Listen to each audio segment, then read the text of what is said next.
The jury gets a holiday break, but the case is far from over. The men and women deciding the fate of former Assembly Speaker Sheldon Silver went home today without reaching a verdict in Silver's high-profile corruption trial. Silver is accused of pocketing millions of dollars in bribes and kickbacks, and today he spoke with Capitol reporter Kimberly Howard outside the federal courthouse in Manhattan.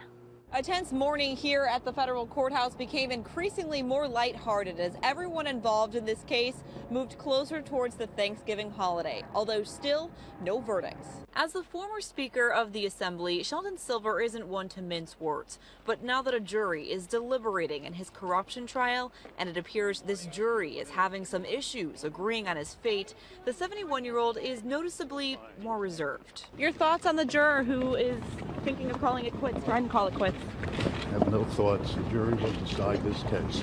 Although they can't until the verdict is unanimous. This note from a juror to the judge is the problem and made for some back and forth with attorneys on both sides Wednesday morning. It says she's stressed that she's being told she's not using her common sense and she wants to leave. Judge Caproni ended up reading back portions of the jury instructions to put that juror at ease, but when still no verdict was reached, she traded her robe for street clothes and headed home. So did Silver and his attorneys. And as they came down the courtroom steps, the mood changed. I think we all have to be grateful.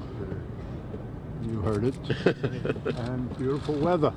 The usual barrage of media followed him across the street, and he stayed a while to chat, ultimately saying, "Thank you.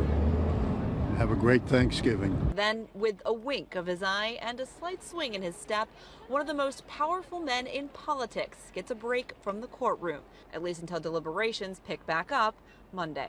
There are still 2 remaining alternates who don't sit in on these deliberations, but they can be called back to help ultimately decide this case if this one juror, or any other jurors for that matter, have to go. In Manhattan, Kimberly Howard, CBS 6 News.